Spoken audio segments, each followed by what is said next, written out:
कि जितना पानी रेनफॉल होता है, बरसात होती है, उसका एक बूंद भी गांव से बाहर ना जाए जब तक कि वहाँ का जल स्तर ना बढ़ जाए। जितने छोटा नाला हो, बड़ी नाली हो, नदिया हो या नाला हो, कुछ हो, उसमें उसके पानी को वहीं रोको। जब वाटर लेवल 5-6 फीट ऊपर, जैसे जहाँ 60 फीट नीचे चला गया, 70 फीट नीचे चला गया, आप बताओ वहाँ 65 फीट नीचे पानी था बड़ोकर में, इस समय वहाँ 13 फीट पे पानी है। सारे कुओं में पानी आ गया, तालाबों में, पोखरों में पानी आ गया। तो उन 40 गाँव में यही योजना है कि खेत का पानी खेत में रोक करके अगर 5-7 साल भी सूखा पड़ जाए तो उन कुओं से, उन तालाबों से खेतों की सिंचाई हो सकेगी। खेत का पानी खेत में। अभी मुख्यतः जो टहरोली क्षेत्र में कौन कौन सी फसल होती है? अभी मुख्यतः टहरोली क्षेत्र में तो 2 फसलें होती हैं, एक खरीफ की, एक रबी की। तो खरीफ की पहले तो फसल होती थी ज्वार, बाजरा, मूंग, उड़द और तिली। अब वो फसल ख़त्म हो गई और उस फसल को कोई नहीं करता।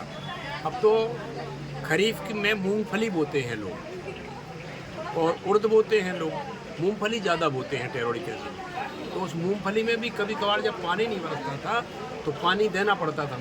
अब पानी के लिए पर्याप्त व्यवस्था 39 गाँव में हो जाएगी। मूंगफली में कौन सी वैरायटी होती थी? मूंगफली की 2 वैरायटी के, इंदौरी मूंगफली है और एक देसी वैरायटी है।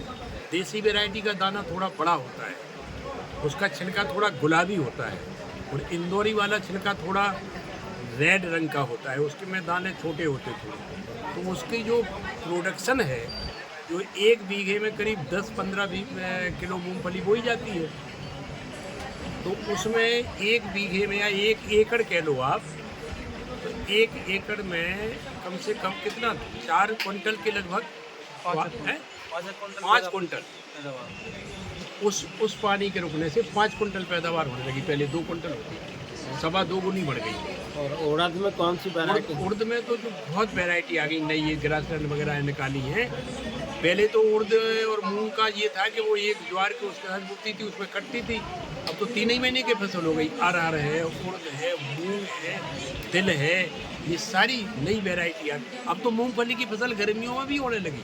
टहरोली तहसील के 10-15 गाँव में अभी गर्मियों में मूंगफली होती है, ये भी बड़ी बात है। मूंग होने लगी, मूंग और मूंगफली और उड़द की खेती इस समय लहलहा रही है। तो ये एक वरदान है वहाँ के लिए। हमारे जीवन के 2 ही उद्देश्य थे कि वो तहसील टहरोली बन गई 151 गाँव की, और 40 गाँव के लिए व्यवस्था, ये वहाँ के लिए वरदान साबित है। और तीसरा डिग्री कॉलेज संस्कृत का 45 साल पहले खोला गया था, संपूर्णानंद संस्कृत विश्वविद्यालय से एफिलेटेड, जहाँ कम से कम 12-13 प्रांतों के लड़के लड़कियाँ रहते हैं। यहाँ हम एक बार आपको लेवा गए। जी जी जी। आपका वहाँ पे दौरा हो चुका। आप थे, सुश्रुता मुखर्जी थी, जब वहाँ चंदा के यहाँ भी गए थे, और मेड़ की इसलिए गाँव गए थे। आपने देखा है वो विद्यालय। कुछ ना प्रैक्टिकल हम करते रहना चाहिए। हम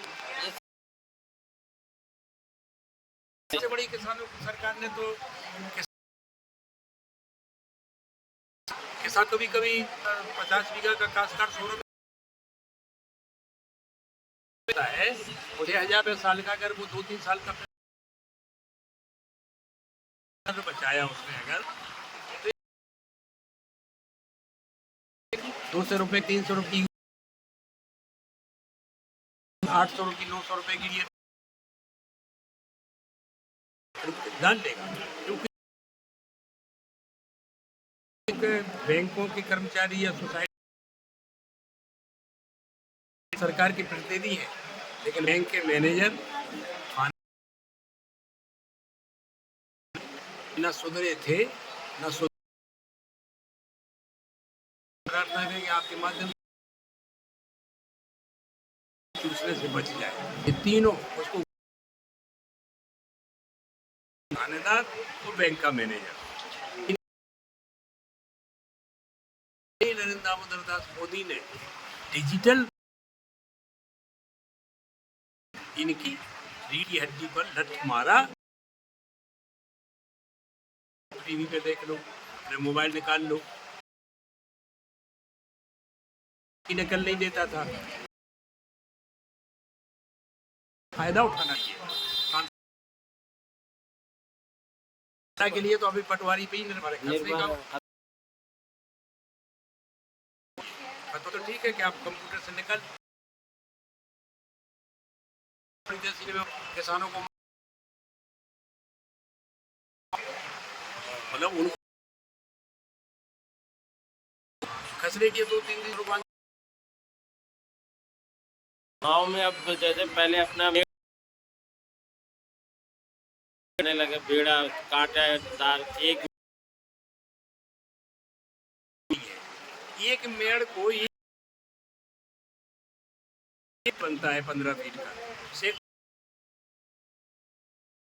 फीट का, उसे बखल लेते हैं लोग। आप अगर एक किसान को इसीलिए कि चकबंदी के बाद जो व्यवस्था लग गया या दीवार में पत्थर लगा अभी पिछले 7-8 साल से वो गवर्नमेंट के प्रयास से और अगर उसे पूरी ईमानदारी से किसान ग्राम स्तर की जो ग्राम विकास अधिकारी है